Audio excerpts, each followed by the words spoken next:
దేవునికి స్తోత్రములు. మీ అందరికీ నా వందనములు. ఈ రోజు దేవుని వాగ్దానము. నీకు విరోధంగా గుంపు కూడువారు నీ పక్షపు వారగుదురు. యెషయా గ్రంథం 54:15.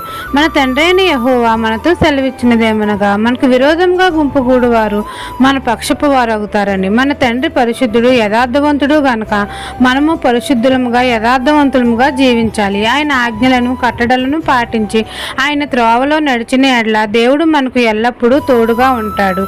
మనకు ఎటువంటి కష్టం వచ్చినా తండ్రి మనలను విడువడు. మనకు విరోధంగా గుంపు కూడు వారిని మన పక్షపు వారిగా చేస్తాడు. మనకు విరోధంగా రూపించబడిన ఏ ఆయుధము వర్ధిల్లకుండా చేస్తాడు. మన శత్రువులను మిత్రులుగా చేస్తాడు.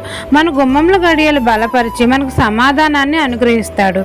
అనేకమైన మేళ్ళు మన జీవితంలో చేసే అద్భుత కార్యములు, ఆశ్చర్య కార్యములు మన జీవితంలో చేస్తాడు. ఈ దిన వాగ్దానం మీ నా జీవితంలో నెరవేరాలని కోరుకుంటూ దేవుని సువార్త పరిచర్యలో మీ సహోదరి. ఆమెన్.